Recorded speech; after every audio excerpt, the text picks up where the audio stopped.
ये बात हमको ध्यान रखनी चाहिए कि अगर हिमाचल में अतिथि शिक्षक कम हैं तो हिमाचल का टोटल जीडीपी भी कटोरी भर है। हमारे पास थाल है, थाली नहीं, थाल। हम महाराष्ट्र के कान काट रहे हैं जीडीपी में, जीएसटी में, टैक्स में, रेवेन्यू आ रहा है ना, ठीक है। तो इसलिए ये भी बात है, नागालैंड और त्रिपुरा से तुलना हम नहीं करेंगे ना। हम उत्तर प्रदेश हैं भाई, हम दुनिया का छठा सबसे बड़ा देश होते अगर अलग देश होते तो हमारा व्यवहार भी वैसे ही होना चाहिए। हम पांडुचेरी से का बजट थोड़े नहीं देखेंगे, और जितना बड़ा बनारस मंडल उतने बड़े तो दुनिया में कई मुल्क नहीं है। इसलिए ये चीज देखी जानी चाहिए। दूसरी बात मैं कहूंगा कि श्री जी बिल्कुल ठीक बात है, अभी रुकना होगा। ऐसे तमाम विषय थे जिनको बिना वित्तीय से बोझ को बढ़ाए हल किया जा सकता था, तो कम से कम उद्विग्नता कम होती शिक्षा मित्रों की, आंगनबाड़ी की, अनुदेशकों की, जिसको एक हमारी लोक भाषा में कहा जाता है कि हर्रा लगे न फिट करी रंग चोखो आ जाए। मुझे समझ आती है पीड़ा, जो पीड़ा के निवारण के लिए है उनको क्यों नहीं समझ आई? उनके पास कोई और काम है? मनरेगा में नौकरी कर रहे हैं? नहीं ना, उनके पास काम ही ये है। सब संतुष्ट हो, सबका भी जीवन यापन ठीक से हो, यही ना काम है, यही मैंडेट है। तो मुझे लगता है इस भाव को ध्यान में रखना चाहिए। और मैं श्री जी से कहूंगा, श्रीचंद जी से, कि आंगनबाड़ी की जो हमारी माता बहनें हैं वो आपसे संपर्क करेंगी। आपने एक प्रक्रिया स्थापित कर ली है, एक पुल आपने बना लिया। शर्मा जी, जितनी मेहनत पुल बनाने में होनी थी उतनी आप कर चुके।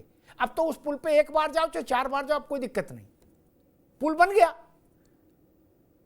अब क्या समस्या है? हो सकता है परमात्मा ने आज इसीलिए ये बहस आयोजित की, करवाई हो, इनके माथे भी रोली चंदन लगना हो। क्या समस्या है? बड़ा प्रदेश है, बड़ा दिल भी होना चाहिए। हमारे पास संसाधन है, अब गरीब प्रदेश नहीं है हम। जो देश वर्षों वर्ष से 80 करोड़ लोगों को निशुल्क खाद्यान्न दे सकता है, ये क्या 1970 का भारत है? नहीं ना, 1970 का उत्तर प्रदेश है। ट्रिलियन बिलियन की बात हो रही है। उसमें अगर कोई खड़ा होकर ये कह देता कि हमको 2000 रुपया महीने मिलता है तो मन खराब हो जाता है। ये पाप कैसे हुआ? ये गौहत्या जैसा पाप है। 2000 रुपया मनरेगा का बेसिस क्या है? उससे नीचे तो कुछ नहीं ना। स्किल लेबर का बेसिस क्या है कानूनन? फिर आंगनबाड़ी 5,000 रुपया 5500 क्यों पाए? ये विषय है। मैं कहूंगा बीजेपी के एमएलसी शर्मा जी से कि इनके प्रयास अब तक कैसे रहे छोड़िए। इनको जो लोग मिले वो भी शायद श्रीचंद नहीं मिले होंगे क्या? अब मैं उनका नाम लेके उन सबको यहां विचित्र स्थिति में नहीं डालूंगा।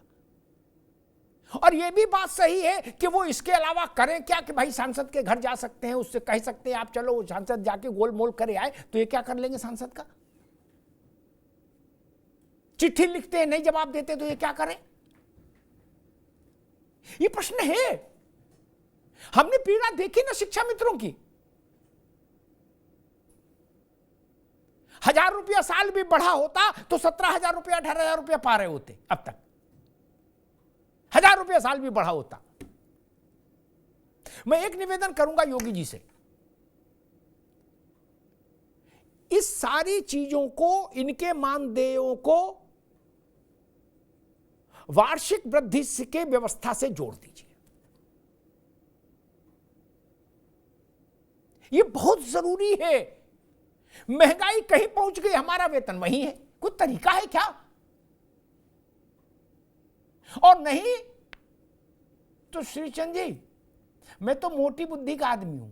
जो अधिकारी इसमें ज्यादा ज्ञान दे, रॉकेट साइंस बताएं, उनको मैं कहूंगा महाराज जी उनसे कहें कि भाई इधर आओ, 2000 रुपया का बजट बना के दिखाओ हमको। क्या 2000 में घर कैसे चलेगा, 5,500 में कैसे चलेगा, 9,000 में कैसे चलेगा, 10,000 में कैसे चलेगा, बजट बना के दिखा दे प्रमुख सचिव, अवर सचिव। सब अंजीर का जूस पी रहे हैं, काजू खा रहे हैं, और फिर कह देते हैं वित्तीय समस्या आ जाएगी। नहीं, इस समर्थ उत्तर प्रदेश के माथे पर ये काला टीका है, ये मिटना चाहिए। विषय किसी का हो, मेरी पीड़ा एक समान। आंगनबाड़ी का विषय हो तो भी मेरी आंख नम होती है, अनुदेशक का हो तो भी नम होती है। मैं सोचता हूं कि 2,000 रुपया भी किसी को इस 2024 में मिल सकता है महीने भर के लिए। नहीं, हमारी सारी उपलब्धियां, सारे वैभव के दस्तावेज फीके हो जाते हैं शर्मा जी, जब हम ये पैबंद देखते हैं। ये पैबंद है, इस पैबंद से बचना चाहिए हमको। चुनाव में बहुत समय नहीं है, 23 नवंबर को चुनाव खत्म हो जाएगा, आचार संहिता 24 को आचार संहिता हट जाएगी, 24 नवंबर को। मेरा निवेदन है सरकार से कि दिसंबर आने से पहले पहले इन सबके जीवन में उजाला कर दीजिए। लगे कि हां, बड़ा प्रदेश, बड़ा मिजाज, बड़ा दिल, ये हमारे प्रदेश के लोग हैं, बाहर के नहीं हैं। राजनीतिक शिक्षा मित्रों के साथ एक समस्या की स्थिति यह भी रही, इन्होंने राजनीति की भी पीड़ा भोगी है।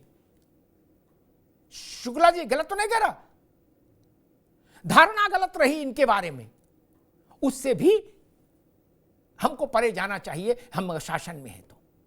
मैं फिर कहूंगा, आंगनबाड़ी पर सोचिए, शिक्षा मित्रों पर, अनुदेशकों पर, रसोइयों पर, इन सब के लिए एक नया दरवाजा खोलिए, उम्मीद का, एक नई सुबह का। धन्यवाद।